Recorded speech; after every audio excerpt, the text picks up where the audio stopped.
Hojla, Maruša tukaj iz jedogodek.si. V temle, recimo temu mini predavanju bomo šli skozi novosti Zooma, nekje bom rekla tam tiste novosti, ki so se znajdle na seznamu nekje od recimo konc leta 2021 pa tja do z datuma snemanja tegale mini predavanja, to se pravi do začetka maja 2022.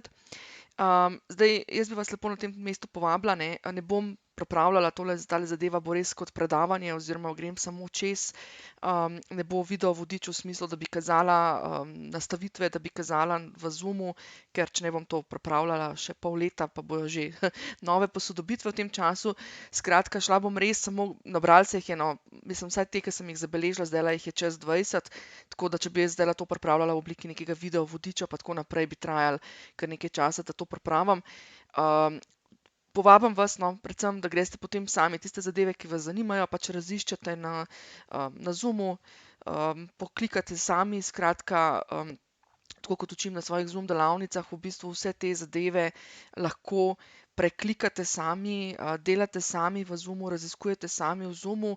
Seveda, če rabite pa, bom rekla, če vam je pa lažje, da pridete pa z nami poklikate in preklikate in preizkusite zadeve, pa seveda vabljeni na e-delavnice v živo, kjer potreniramo te zadeve.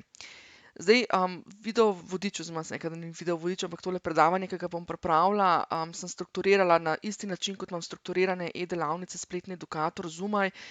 Gremo torej pogledat zadeve, ki so se spremenile v tistih osnovnih nastavitvah oziroma pri naprednejšem sklicevanju sestankov, potem pogledamo, kaj se je spremenilo oziroma kaj je novega v zvezi z upravljanjem glavne sobe, potem prezentiranje, Zoom appsi in pa še na koncu upravljanje tehle breakout sobic oziroma podskupin. Evo, pa kar začnimo. Torej, najprej poglejmo tiste osnovne zadeve, ki so se spremenile v zvezi z Zoomom oziroma kaj je tukaj novega.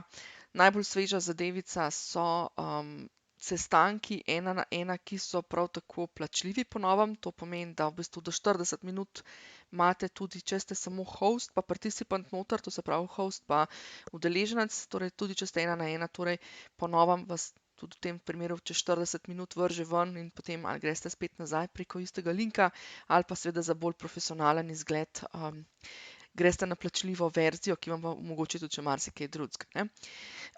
Zdaj, nekje od marca naprej je novo tudi to, da morate imeti obvezne registracije, kar po defaultu zahteva torej plačljiv račun. Obvezne registracije za, seveda v primeru, če želite dobiti ven izpis mailov od vaših udeležencev.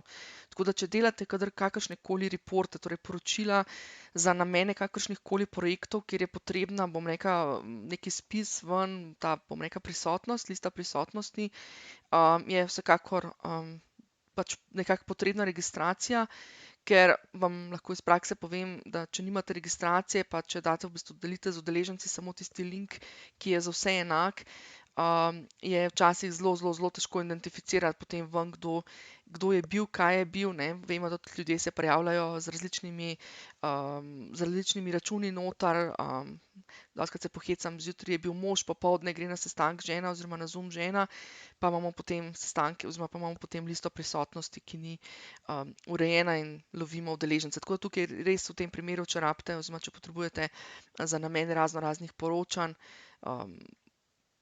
bom rekla, neko listo prisotnosti, potem vklopite registracijo. Novo je tudi to, sicer to je že kar nekaj časa novo, ampak kar nekaj časa že nisem posnela tehle posodobitev, pa bom vseeno izpostavila.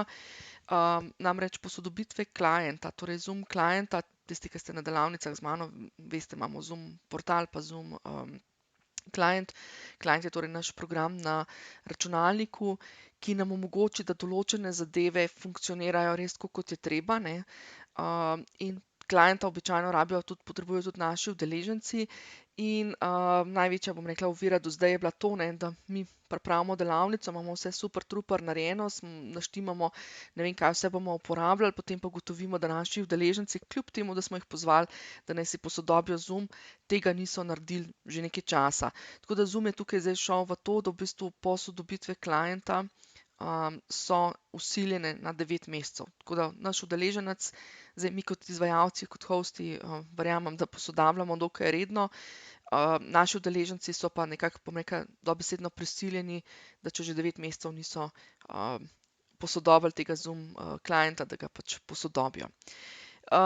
Pri kreiranju, pri planiranju, pri schedulingu, to se pravi scheduling sestankov, je novo to, da lahko vnaprej nastavite tudi focus mode.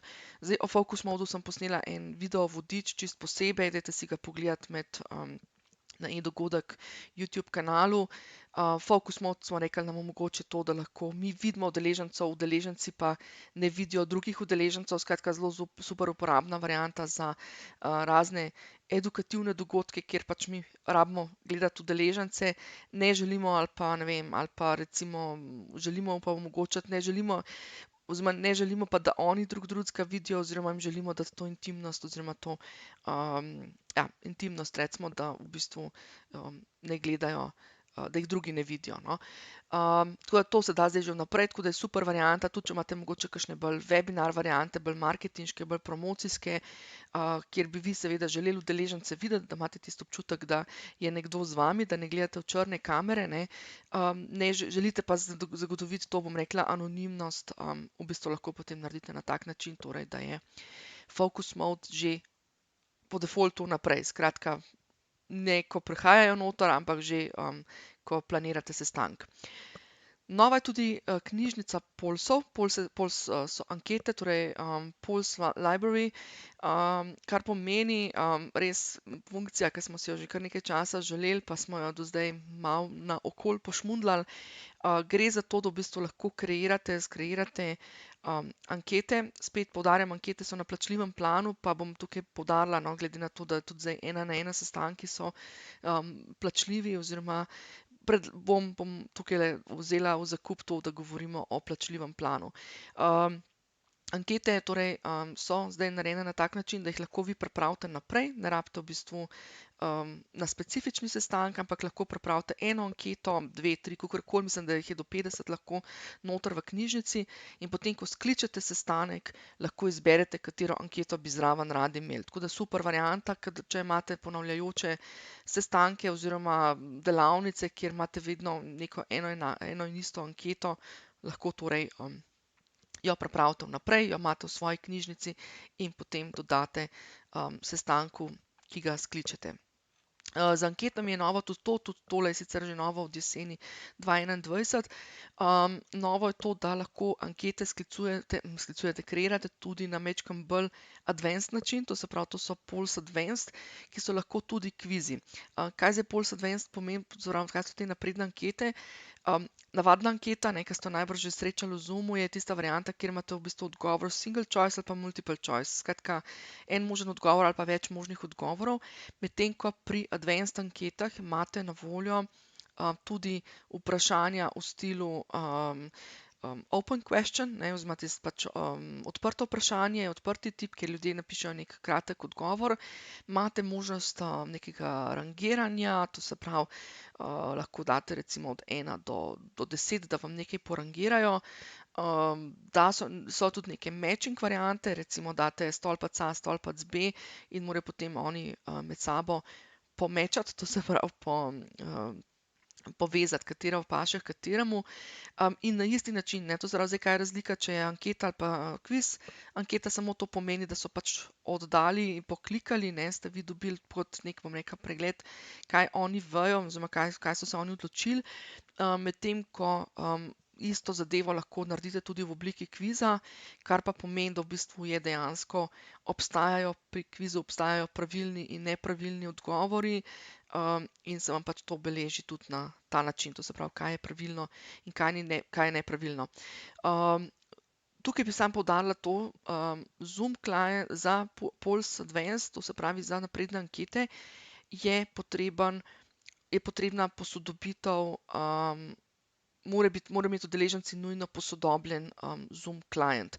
Tako da zdaj v zadnjem času, v zadnjem letu je ratalo kar nekaj teh funkcionalnosti, tudi v nadaljevanju jih bom omenila, katere to so, ki zahtevajo v bistvu, da imajo udeleženci posodobljen Zoom client, to se pravi svojo aplikacijo na računalniku, kar je treba biti pač pozoren, če delate predvsem z uporabniki, ki imajo kakorkoli zaklenjene računalnike. To so običajno ljudje, ki so zaposleni v kakšnih večjih organizacijah, kjer imajo iz varnostnih razlogov seveda, da si ljudje ne inštalirajo kar prosto po Prešernu vsega gor na računalnik, ne, imajo običajno pač na administratorskem levelu zaklenjene te zadeve in jih je pač treba opozoriti toliko naprej, da morajo res Zoom klienta posodobiti in tako naprej, ne.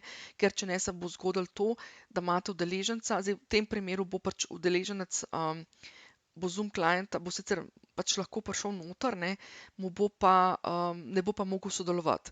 Medtem ko pri določenih funkcionalnostih v zadnjem času, ki so prišle, je pa dejansko tako, da jim pa v bistvu vsili že vnaprej, ko grejo na Zoom, da jim napiše, da pa morajo posodobiti zadevo. Evo, to je bilo to v osnovnih nastavitvah. Gremo zdaj pogledati, kaj je novega z sobami. Zdaj, v resnici, preden pridemo v sobo, imamo eno stvar, ne, ki jo poznamo, so waiting rooms oziroma čakalnice.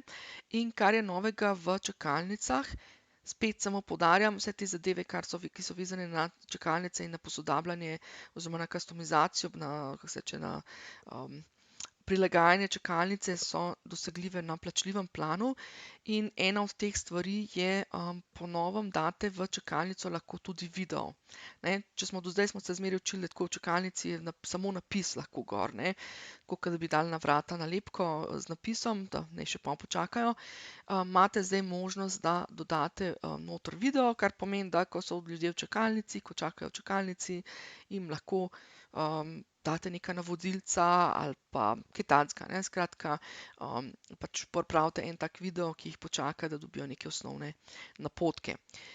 Druga zadeva je tudi prišla že tudi pred časom, se mi zdi, že v 2021, je dvosmerna komunikacija iz waiting rooma v glavno sobo in iz glavne sobe nazaj. Tukaj bi želela opozoriti predvsem to, da ta dvosmerna komunikacija zahteva, če imate to vklopljeno, zahteva, da imajo udeleženci spet posodobljenega Zoom klienta. Tako da, če ga imajo, bojo lahko to delali, če ga pa nimajo, in pa mislim, da napiše, da ga morajo imeti, no. Skratka, če ga nimajo, te dvosmerne komunikacije ne bo, ne. Že nekaj časa vemo, obstaja varianta, da ko so udeleženci v čakalnici, jim lahko pošljete sporočilce, ne, recimo, ne vem, da recimo, ne vem, da vidite, da je eden že prišel pol ure pred dogodkom, pa mu samo pošljete sporočilo, bomo, ne vem, vas spustim noter čez 10 minut ali kakorkoli, ne, nekako v tem smislu. Zdaj imate recimo varianto, da tudi, torej pri dvosmerni komunikaciji imate potem pa tudi možnost, da udeleženec, ki je dobil v čakalnico to sporočilo, vam ga pošlje oziroma pač odgovori nekaj nazaj v sobo. Čisto frišno oziroma dokaj novo, dokaj sveže, nekje od aprila naprej, so pa tudi rename pa vrstni red. Vidim, da sem vrstni red pustila v slovenščini. Zdaj za nalašč pišem zadeve tudi v angleščini, zato da jih znate pol pogooglati. Pod rename v waiting roomu pomeni, da lahko zdaj udeleženca, ki je prišel v čakalnico, preimenujete. Zdaj v kakšnem primeru, tukaj si nekako jaz predstavljam, da mogoče, če imate, kaj pa jaz vem, recimo mogoče nek webinar ali pa kaj takega, pa jih preimenujete v, ne vem, udeleženec 1, udeleženec 2, skratka, da jim zagotovite anonimnost, ne. Seveda zdaj, če je to 100 ljudi, tega ne boste počeli. Lahko bi bilo uporabno tudi za kakršnekoli, ne vem, recimo igre, za kakšne icebreakerje na začetku, ne, da v bistvu udeležencem, ko prihajajo, dodelite neko vlogo ali pa dodelite neko zadevo in mogoče samo pripišete nekaj v njihovo ime. Spet tudi ta funkcionalnost zahteva posodobljen Zoom iz strani udeležencev. Mislim, da, bom tako rekla, mislim, da zahteva v tem smislu zato, da oni dobijo obvestilo, ko jih vi preimenujete, oni dobijo obvestilo, da so preimenovani, dobijo pa to obvestilo zgolj samo, če imajo posodobljen Zoom. Mislim, da je neka taka varianta. In pa ena luštna varianta, vsaj meni osebno, no, je waiting room vrstni red, order, ki je lahko, skratka, zdaj lahko določite, ali se vam udeleženci, ne, veste, ko v čakalnico prihajajo, se vam gor zlistajo, vidite, pač preden jih admitate noter, se vam pač gor v waiting roomu nalagajo en za drugim. In do zdaj je bila pač varianta, da je pač tisto bilo po mojem nekako naključno ali po abecednem redu, ne vem kako že. Skratka, zdaj pa lahko določite, ali želite, da se vam zlagajo gor po abecednem redu, ali pa želite, da se vam po vrstnem redu, kot so se prilogirali, ne. Tako da recimo meni osebno je zelo všeč ta varianta, da gremo po vrstnem redu, zato ker jim potem lahko neka sporočila pošiljam noter, jim dam tudi, ne vem, ali pa jih počasi noter spuščam in tako naprej, ne. Spet z namenom nekih, bom rekla, mogoče nekih predaktivnosti ali kaj takega, lahko tukaj zelo super uporabite to varianto. Okej, to je v čakalnici, torej preden pridemo v sobo. V sami sobi noter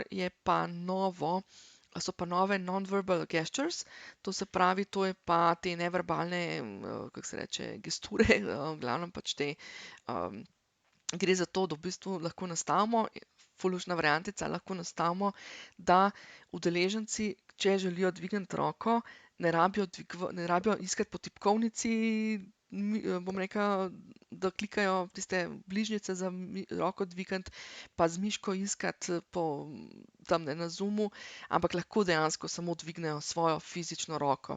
To pomeni, da ko dvignejo svojo fizično roko, seveda pa če morajo imeti primerno usmerjeno, pa nekaj časa jo držati, mislim, da je tam enih 4-5 sekund, in potem avtomatsko program izpiše njihovo roko v obliki digitalne roke, ne. Skratka, ne rabijo iti več spodaj med reactions pa iskati raise hand, ampak v bistvu samo uporabijo na hitro to svojo običajno fizično roko. Program pa poskrbi, da se potem ta fizična roka prelevi v digitalno, tako da oni fizično roko lahko seveda spustijo dol. To res super uporabno, sploh če delate, bom rekla, mogoče z neko populacijo, ki je malo težje najti zadeve na računalniku oziroma noter v Zoomu, pa kadar res ne rabite neke velike, strašne, napredne zadeve, ne. Če boste samo rokice, bom rekla, če boste samo to uvedli na svojih mitingih, da se dviguje roke, pa da potem ljudem date možnost, da spregovorijo, ste že naredili en korak naprej k, bom rekla, bolj interaktivnim srečanjem. Zdaj, v sami sobici je novo tudi to, da imate lahko avatarje. Zdaj, avatarji, čisto po domače povedano, so neke slikice nekih živali in nečesa, kjer v bistvu namesto vaše glave ali pa glave udeležencev se pojavljajo tiste slikice zajčkov, medvedkov, volkcev. In v bistvu te avatarji posnemajo, to se pravi gibanje, ne, to se pravi, ko pokimamo z glavo, pokimajo oni z glavo in tako naprej. Mogoče luštno za kakšne, bom rekla, aktivnosti, kakšne take energizerje, ali pa kakšne mogoče icebreakerje ali kaj takega, ali pa za kakšno mlajšo populacijo ali pa kaj takega, no, za kakšne sestanke, za, bom rekla, bolj delavniške zadeve, pa najbrž niti ne pride v poštev.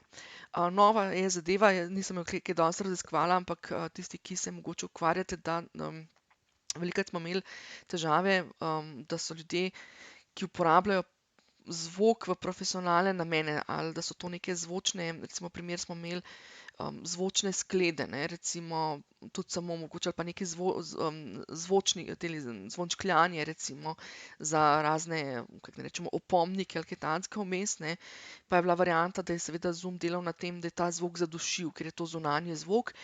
Mislim, da je to zdaj ta varianta, ki vam omogoči, da je ta profesionalni zvok, v bistvu, če gre za ta zvok, ki je namenski, da se ga da majčkeno bolj kontrolirati, no, tako da ta del, če vas zanima, dajte malo sami raziskati. Okej, pri prezentiranju imamo samo 2 novi zadevi, ampak sta ti 2 toliko večji. In sicer ena je slide control, druga so pa whiteboardsi. Slide control pomeni, da v bistvu vi lahko prezentirate na svojem računalniku neko prezentacijo. Prezentacija je lahko ali PowerPoint ali Keynote ali pa Google Slidesi. In ko vi to prezentirate, torej ko date na screen share, lahko omogočite, da nekdo drug iz občinstva, ne, ni nujno, da je co-host ali, mislim, ja, ni nujno, da je co-host, je lahko čisto navaden udeleženec, da ta oseba to premika naprej. To se pravi, vsi gledajo vaše slajde, vi delite slajde, udeležencu na drugi strani ni treba deliti slajdov, ampak jih samo premika naprej. Zdaj, kdaj je to uporabno? Jaz vidim vsaj 2 opcije. Prvič recimo mogoče, da imate en dogodek, večji dogodek, pa sta mogoče 2 prezentatorja ali pa celo več, ne, recimo, da sta dva, da se izmenjujeta. Ni treba, da vmes eden prekinja, pa potem drug kaže na svojem računalniku, ne, da izgubljamo tisti čas. Vemo, da se pač v Zoomu, v videokonferencah čas kar hitro izgubi s tem, ko damo stop share, pa new share, pa pač skratka to izmenjevanje. Tukaj v bistvu pač eden ima slajde, pa mogoče on 5 slajdov naredi, potem prevzame funkcijo nekdo drug, pa deli naslednje slajde in jih premika sam, ne da bi rabo govoriti next slide, skratka naslednji slajd.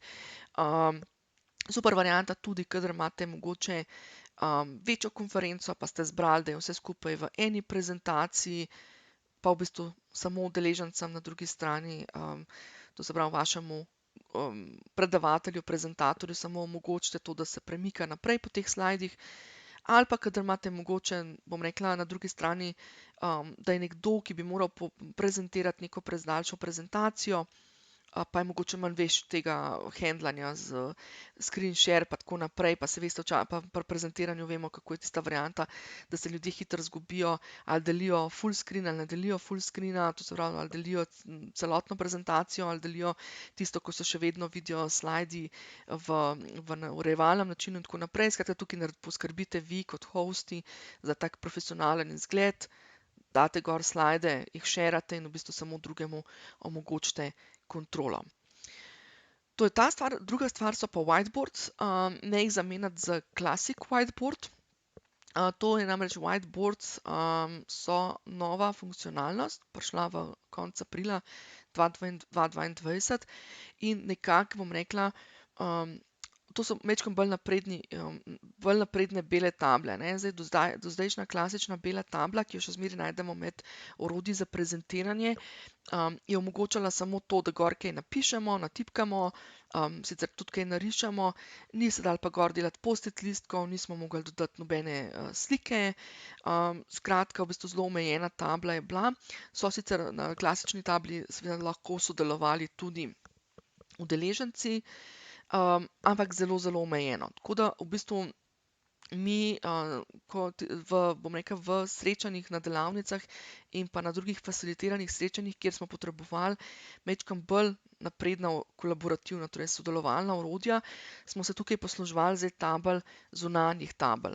Tukaj je pa zdaj Zoom prišel toliko naprej, da so te, bom rekla, majčkeno bolj napredne zunanje table dejansko noter v Zoomu. So pa tudi te bele table, torej te nove bele table narejene na ta način, da so dostopne tudi izven Zooma.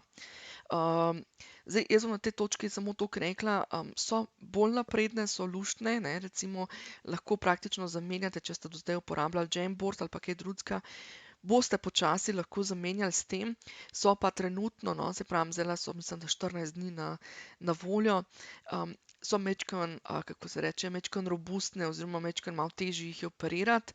Vsekakor so pa, bom rekla, dobrodošle, ker jih ne rabite, tudi, bom rekla, tudi z enim klikom jih vmes lahko štartate med samim srečanjem, ne. Tako da, če rabite samo za, ne vem, post-it listke gor lepiti, ne, pa da je to prišlo majčkeno bolj spontano, ne, lahko samo odprete, pa začnejo ljudje gor lepiti, ne. Medtem ko recimo če delate z nekim zunanjim orodjem, ne, morate vseeno to imeti vnaprej pripravljeno, ni zdaj glih dva klika, ne, ampak morate pač vnaprej odpreti belo tablo in pripraviti in tako naprej. Tako da so luštna varianta, jaz vidim v njih velik potencial, ravno zato, da v bistvu se ne rabimo zdaj ukvarjati s tem, da pač vpeljemo noter neke bolj kompleksne table, se moramo pa zavedati, da so vsaj v trenutni fazi, pa tudi mislim, da glih Zoom ne bo šel v neko konkurenco Muralu pa Mirotu, ampak kljub temu, no, trenutno so dosti robustne v smislu, niso toliko zelo napredne, da bi bile primerljive z Mirotom pa Muralom, tisti pač, ki poznate te dve orodji, vsekakor so pa definitivno več kot klasična tabla noter, ki je bila, in so dober, bom rekla, dober štartni poligon za vse, ki rabite majčkeno bolj napredno tablo, majčkeno bolj napredno sodelovanje, pa niste mogoče še ready, da greste na tiste zunanje table. Zoom appsi, tisti, ki jih ne poznate, obstaja video vodič na eDogodek YouTube kanalu, si poglejte o tem, kaj so Zoom appsi.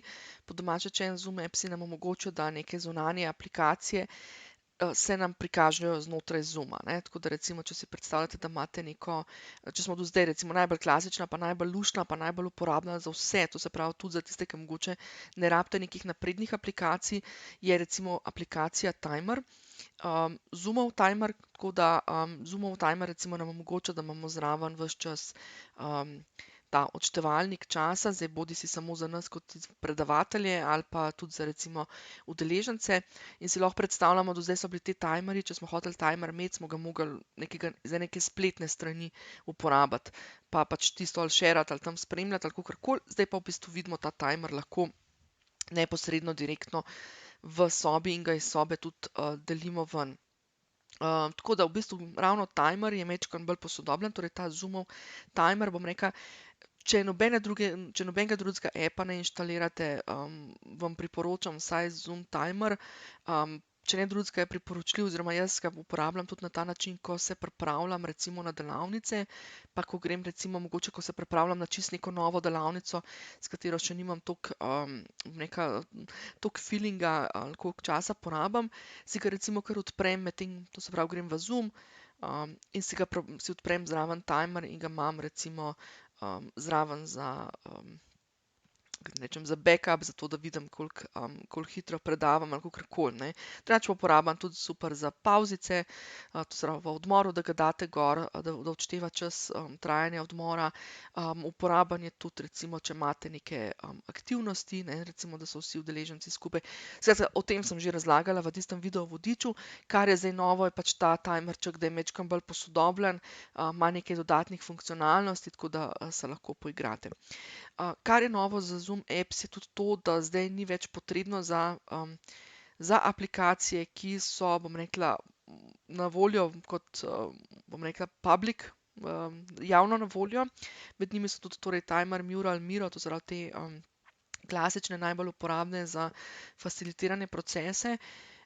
Ni več potreben pre-approval, razen če ste ga na nivoju, če vam je na nivoju organizacije nekdo, ne, naštimal. Ampak zdaj, bom rekla, večinoma tisti, ki uporabljamo svoj Zoom in smo sami svoji admini, je bilo do zdaj to omejeno. To, da v bistvu so udeleženci, bom rekla, predvsem z vidika udeležencev je bila ta težava, da so udeleženci, mi smo hoteli recimo uporabiti, kaj pa jaz vem, Mural, zato da bomo lahko kolaborativno sodelovali, mislim pač, da bomo lahko skupinsko sodelovali znotraj Zooma, in smo potem udeležencem poslali to vabilo. Dajte si pogledati res tisti video vodič za bolj konkretna navodila.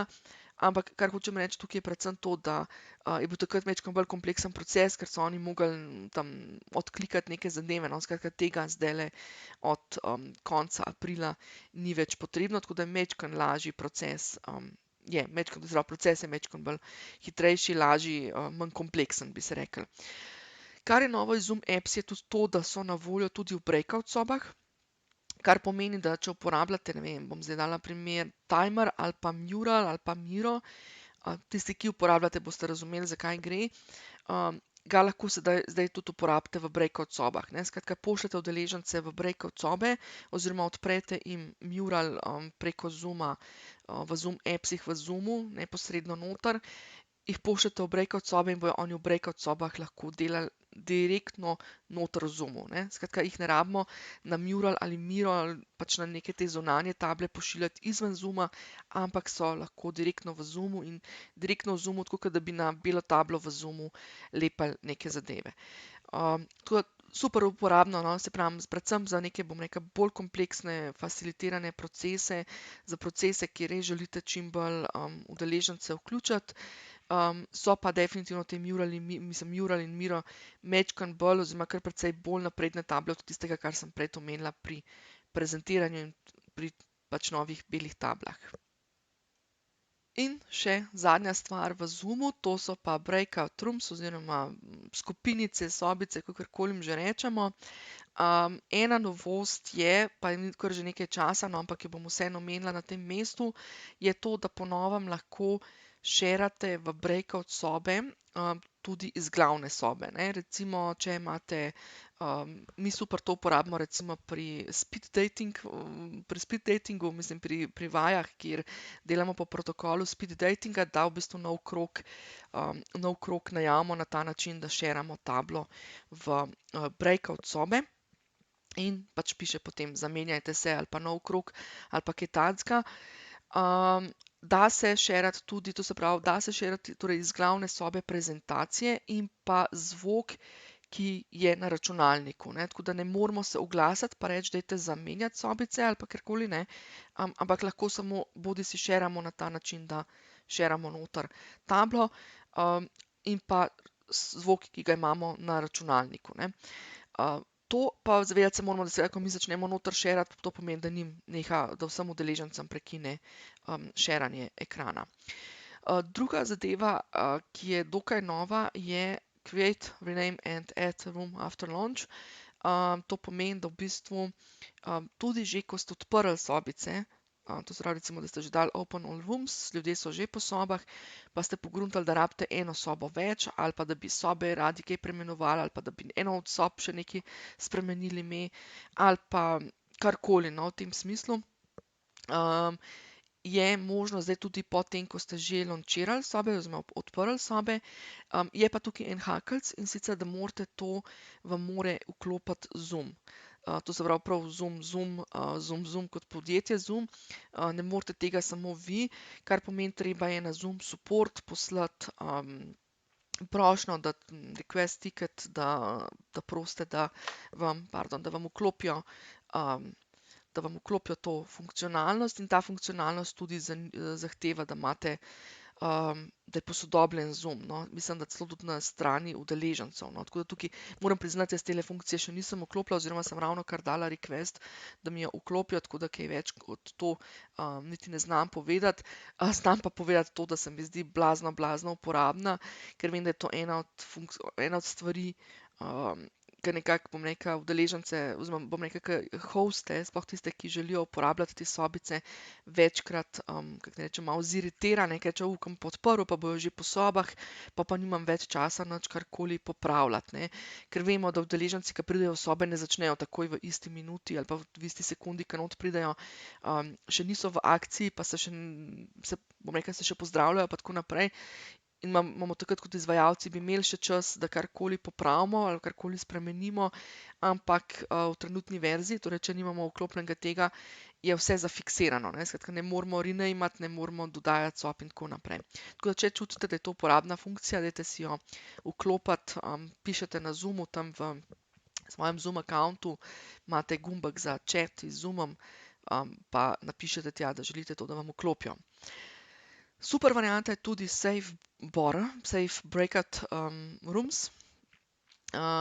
In sicer na samem meetingu, recimo, da ste nastavili, da ste odprli neke sobice, ste jih poimenovali in dali tudi nastavitve, ne. Tisti, ki ste že kdaj delali sobice ali pa ke ste bili pri meni na treningu, pa ste videli, kako se sobice dela, oziroma ste jih pač tudi sami sprobali tam, ste videli varianto oziroma ste videli, da je treba pač, ko sobice odpiramo, da ni dovolj samo to, da jih, ne vem, naredimo 3 sobe, pa jih poimenujemo, ampak morajo te sobe imeti tudi neke določene nastavitve, ne. To se pravi, koliko časa so odprte, na kakšen način se bojo zaprle, na kakšen način grejo udeleženci noter, na kakšen način se sprehajajo, če se sploh sprehajajo, lahko med sobami in tako naprej.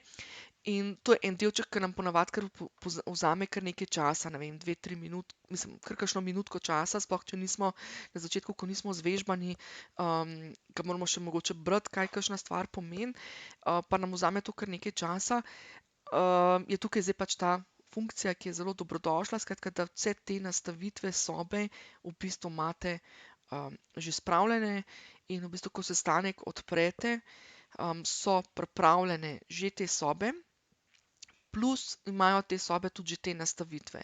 Kar pomeni, da potem morate samo še poklikati udeležence noter, kar sicer tudi vzame nekaj časa, če jih imate recimo več kot 20, ali pa enostavno udeležencem pač rečete, da sami izberejo sobe, no. Skratka, ena od luštnih zadev, ki so dobrodošle, predvsem na začetku mogoče, ko sploh če delate sami, bom rekla, breakout sobe, to se pravi, če nimate nekega Zoom moderatorja zraven, ali pa če ste mogoče malo manj vešči, pa bi radi imeli majčkeno več, kako rečem, en tak backup, da veste, da je tam naštimano tako, kot mora biti. Super varianta, no, jaz sem res navdušena nad temi zadevami, ki prihajajo v zvezi s sobami, zato ker sobice so ena od tistih aktivnosti, ki nam omogoči, če so seveda pravilno sfacilitirane, pravilno pripravljene, pravilno, če so nekako, bom rekla, če pripravimo vnaprej, da vemo, kaj bojo udeleženci nos delali, kako jih bomo animirali in tako naprej, ne, je tudi opcija See Activities. Kaj pomeni See Activities? Pomeni, da po domače rečeno, da lahko vidite aktivnosti, ki se odvijajo v sobi. To zdaj ne pomeni, da vidite direktno noter v sobo, ne vidite oseb, ampak vidite pa, ko odprete sobe in ko ljudje začnejo noter odhajati v sobe, lahko potem na svojem seznamu sob vidite, ali imajo vklopljen mikrofon, ali imajo vklopljeno kamero, ali sharajo ekran, ne. In pol na podlagi tega, recimo, ne, pač v praksi bi to zdaj pomenilo, ne, da če pri enemu vidite, da ima in izklopljeno kamero in izklopljen mikrofon, je velika verjetnost, da ga sploh ni zraven, ne. Ker ponavadi v breakout sobah se ponavadi nekaj dogaja, ne, v tem smislu, v breakout sobe ne pošljemo ljudi, razen če gre za neko podpredavanje pri kakšnem večjem dogodku, ampak ponavadi pri, bom rekla, nekih delavniških srečanjih v breakout sobe pošljemo ljudi, zato da bojo med sabo sodelovali, tako da najmanj, kar je tam, da rabijo, je mikrofon, ne, vklopljen mikrofon. Tako da, če vidite nekaj časa, da nekdo nima mikrofona ali pa da je cela soba po možnosti tiho, ne, z mikrofoni ugasnjenimi, potem veste, da se nič ne dogaja, ne. Ali pa če ste jih poslali, da bo nekdo sharal, pa nihče ne shara, pol veste, da se spet nekaj dogaja, ne. Ali pa recimo ste jih poslali, pa ste jim dali navodilo, da bo nekdo sharal, pa imate tukaj zdaj pregled, kdo je dejansko ta oseba, ki deli ekran, ne. Tukaj smo dostikrat zmeri pol udeležence spraševali, okej, kdo pa je zdaj delil ekran, dajte ga podeliti zdaj, pa tako naprej, ne. Okej, to so bile See Activities in pa potem še zadnja stvar, ki je tudi nova, je pa Include Co-host. To pa pomeni, da ko odpirate sobice, pa če imate zraven recimo Zoom moderatorja, ponavadi je tako, da ko delamo tele dogodke,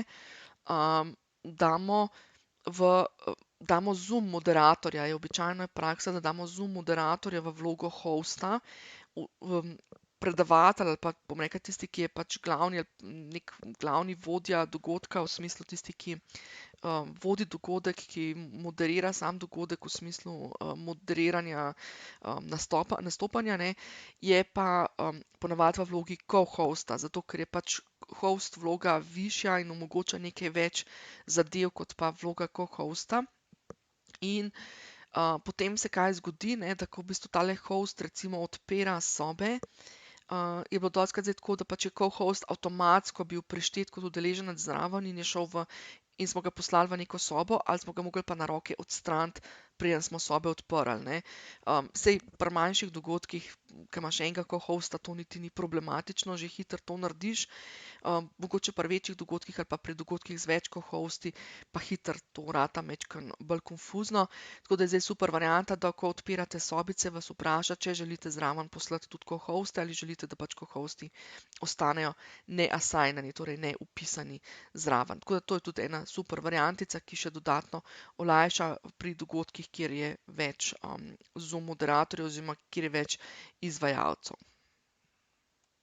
Takole, to je bil en tak pregled za kar eno šolsko uro. Upam, da ste izkoristili tehnologijo pametno in ste me poslušali na malo višji hitrosti. Kar bi vas na tem mestu povabila, no, skratka, vse te zadeve najdete na Zoomu, v Zoom supportu, najdete v raznoraznih Zoom video vodičih. Lahko vse zadeve preizkusite sami, preklikate sami, kar je tisto, torej, praktično vse stvari, tudi jaz sama na ta način vadim zadeve, da v bistvu se usedem za računalnik sama, brez udeležencev in preklikam zadeve. Ne rabite veliko časa, če vsak teden eno funkcijo greste preklikat, pa jo probate dobiti v kri, ste že veliko naredili, ne. Lahko hitro po enem letu obvladate vse. Tako da jaz bi vas na tem mestu povabila, no, da pač zadeve, ki so vam aktualne, ki so vam, bom rekla, zanimive, uporabne, da jih probate čim prej aplicirati v svoje delo.